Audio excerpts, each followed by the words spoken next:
Buenos días, hermanos de Latinoamérica y de cualquier parte del mundo donde puedan escucharme y entenderme en español.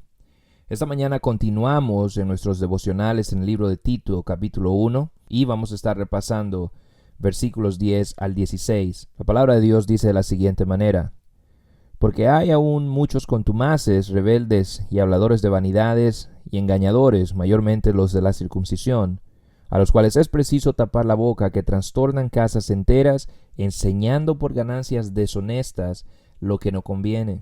Uno de ellos, su propio profeta, dijo: Los cretenses siempre mentirosos, malas bestias, glotones ociosos. Este testimonio es verdadero. Por tanto, repréndelos duramente para que sean sanos en la fe, no atendiendo a fábulas judaicas ni a mandamientos de hombre que se apartan de la verdad. Todas las cosas son puras para los puros, mas para los corrompidos e incrédulos nada les es puro, pues hasta su mente y su conciencia están corrompidas. Profesan conocer a Dios, pero con los hechos los niegan, siendo abominables y rebeldes, reprobados en cuanto a toda buena obra. En estos versículos el apóstol Pablo advierte a Tito sobre un grupo de maestros judíos que se estaban encargando de corromper las congregaciones cristianas en la isla de Creta. Estas personas estaban enseñando mandamiento de hombre y tradiciones judías, apartando a los cristianos de la gracia del Evangelio. Personas que posiblemente estaban enseñando que para ser verdaderamente salvos, los creyentes debían adherirse a las prácticas judaizantes que buscaban sin éxito cumplir la ley de Moisés. Habiendo establecido en el principio de la epístola el tipo de liderazgo que los cristianos deberían establecer en sus congregaciones, el apóstol Pablo ahora nos dice las características de este tipo de liderazgo del cual los cristianos en Creta debían huir.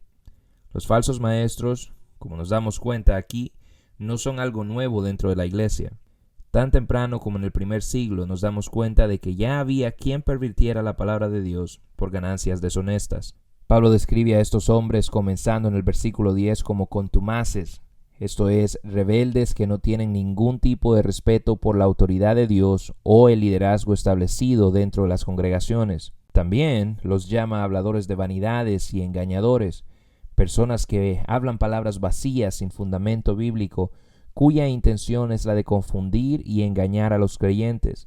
A este tipo de personas, el apóstol nos dice en el versículo 11, es preciso de tapar la boca, porque la razón por la cual ellos buscan trastornar casas es por su amor a las ganancias deshonestas, por el amor al dinero. En alguna ocasión yo mismo fui víctima de este liderazgo, donde las enseñanzas estaban saturadas de legalismo y los pastores obsesionados con el diezmo, las ofrendas, las primicias, o en realidad cualquier otro evento en el cual pudieran aprovecharse de la ignorancia de los creyentes. Si usted que me escucha ha tenido esta experiencia, permítame decirle que este no es el caso en las verdaderas iglesias de Cristo. Los cristianos adoramos a Dios por medio de nuestros recursos, porque amamos a Dios y el trabajo de la Gran Comisión, pero una iglesia verdadera nunca está tras su billetera. En alguna ocasión tuve la oportunidad de escuchar a un pastor centroamericano diciendo que a la iglesia uno siempre debe llevar dos cosas, la Biblia y la chequera. Y él dijo, la Biblia para que aprendas lo que Dios te quiere decir y la chequera para que lo adores. Esta es una declaración lamentable, especialmente en países como los nuestros, que en su mayoría están sumidos en la pobreza económica por las malas gestiones administrativas del gobierno y el poco conocimiento que tenemos de la palabra de Dios. Si usted está en una congregación donde no se habla en profundidad de las doctrinas bíblicas, pero sí se explora la profundidad de sus bolsillos, huya, porque por lo general esas congregaciones tampoco tienen el evangelio. Estas congregaciones por lo general se enfocan en alcanzar un tipo de santidad superficial que cambia el comportamiento exterior de los hombres sin transformarlos en el interior, sin permitirles que sean nacidos de nuevo. Y sabemos que el Señor Jesús mismo dijo que a menos que nazcamos de nuevo, no podemos entrar en el reino de los cielos. En el verso 12 y 13, Pablo cita a Epimenides, un filósofo poeta cretense, quien acusó a su propia gente de ser mentirosos, malas bestias, glotones y ociosos. A. W. Tozer dijo en uno de sus libros que la historia de la humanidad demostrará que ningún pueblo se ha elevado jamás por encima de su religión. Esta realidad queda más que evidenciada en el hecho de que los cretenses adoraban a dioses como Zeus, que establecimos en el principio de estos devocionales, que era un mentiroso. Por lo tanto, ellos también eran mentirosos. Esto lo miramos incluso en nuestras sociedades, cuando éstas tienen una idea de Dios que no es conforme a las Escrituras. Estas por lo general están sumidas en la violencia, la muerte, la deshonestidad y la inmoralidad sexual. Ahora, lo que no podemos dejar de notar es que el apóstol cita a Epimenides con la intención de decirle a Tito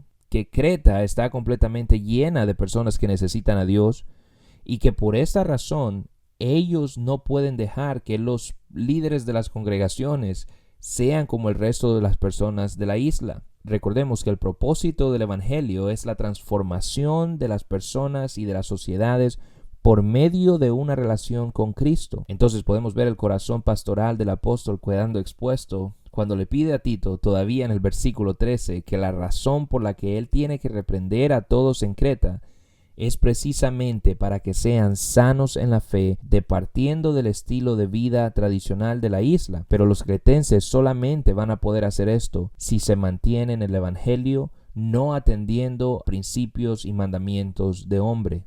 La mala fama de los cretenses era tal que de la misma manera que a una persona sexualmente inmoral se le llamaba el corinto, a la práctica de mentir se le llamaba hacerse el cretense.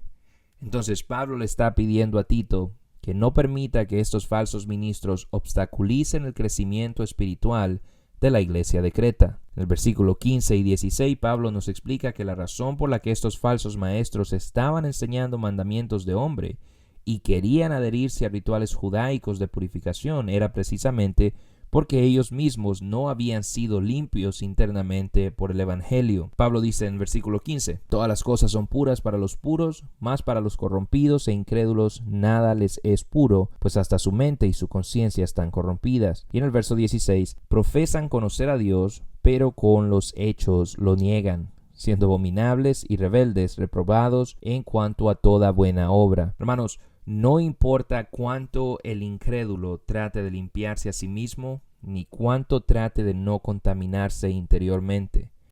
Las personas que rechazan la gracia de Dios todavía están corrompidas en su interior. Jesús mismo dijo en alguna ocasión que no es lo que entra en el cuerpo lo que contamina al cuerpo, sino lo que sale de él, porque del corazón salen los malos pensamientos, los homicidios, los adulterios, las fornicaciones, el robo, los falsos testimonios, las blasfemias, etc. Si ven, estos falsos maestros profesaban que conocen a Dios, pero sus obras, o el hecho de que ellos estaban corrompiendo el Evangelio, lucrándose de estas congregaciones, los exponía como personas reprobadas delante de Dios. Sus palabras y sus acciones no coincidían.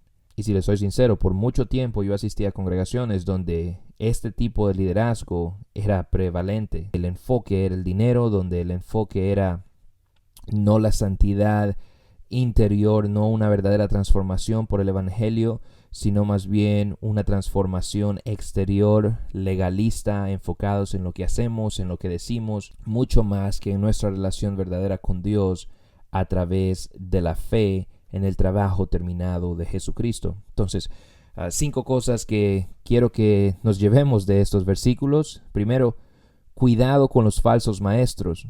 El mensaje es más que claro, ¿cierto? Los falsos maestros son peligrosos y su influencia puede desestabilizar congregaciones enteras, pueden distorsionar la verdad por amor a las ganancias deshonestas, y esto es lo que están haciendo. Recuerden que este es su trabajo y ninguno de ellos lo va a hacer de gratis, ¿cierto? Lo más que puedan obtener engañando a las personas, lo mejor que se van a sentir. Número 2. Debemos reprender buscando la restauración. Pablo instruye a Tito a reprender duramente a los cretenses para que sean sanos en la fe. Esto resalta que la corrección y la disciplina son necesarias para la salud espiritual, especialmente cuando las enseñanzas falsas amenazan con distorsionar el Evangelio. Número 3. La pureza viene del interior. El versículo 15 nos enseña que para los puros todas las cosas son puras, pero que para los corrompidos nada lo es. Y esto subraya que la verdadera transformación viene del interior de las personas a través del Evangelio, no mediante rituales externos o prácticas legalistas de purificación, sino más bien por medio de la gracia a través de la fe en Jesucristo. Número 4. La religión sin acción es vacía. Pablo condena a aquellos que profesan conocer a Dios pero lo niegan con sus acciones. La verdadera fe se evidencia tanto en palabras como en hechos. Afirmar que se conoce a Dios no es suficiente si la vida de uno no está alineada con las enseñanzas del Evangelio. Esto es bien común en nuestras sociedades donde las personas todas se identifican con el cristianismo. Sin embargo, no han puesto un pie en la iglesia en décadas. Y no solo eso, sus estilos de vida son como los estilos de vida que nosotros teníamos antes de conocer la gracia del Evangelio. Número 5, y para terminar, debemos rechazar el legalismo. Los falsos maestros en Creta enfatizaban la adherencia a rituales externos, reflejando en un enfoque legalista que ignoraba el poder transformador de la gracia de Dios. Los cristianos estamos llamados a rechazar el legalismo y a abrazar la pureza y la libertad que proviene de un corazón transformado por Cristo. Recordemos que el legalismo es la creencia de que para ganar el favor de Dios nosotros tenemos que trabajar de algún modo, hacer buenas cosas, limpiarnos a nosotros mismos. Pero la gracia de Dios nos enseña completamente lo contrario. Nos dice que somos pecadores, que no hay nada que podemos hacer para ganar la gracia de Dios. Sin embargo, que la salvación es un regalo completamente gratis para todos los que han de creer. Nosotros tenemos que saber que ningún ritual o abstinencia puede limpiar la mancha que el pecado dejó. Solamente la sangre de Cristo puede transformarnos. Es por esta razón que en nuestra salvación el Espíritu de Dios nos da vida por medio del Evangelio y nos regala el don de la fe y del arrepentimiento, y es cuando el Espíritu Santo nos da vida que nosotros podemos poner nuestra fe en Cristo Jesús.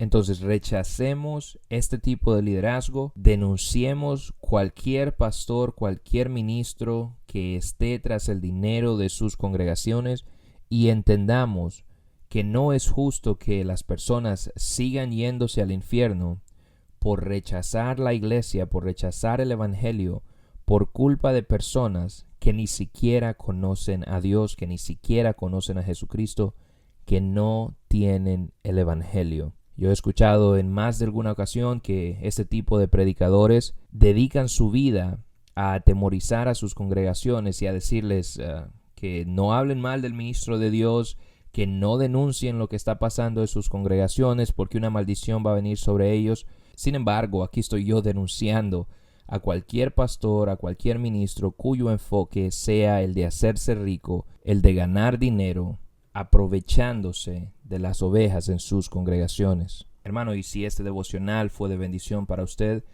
lo que le pido es que lo comparta con alguien que quizás haya tenido una experiencia parecida con uno de estos falsos maestros. Y no solo esto, si usted mismo ha tenido una experiencia con este tipo de maestros, por favor compártala conmigo en los comentarios para conocerlo mejor. Y de nuevo, muchas gracias por escuchar. Espero que tengan una excelente semana y que la paz y la gracia del Señor Jesucristo estén con ustedes y con sus familias.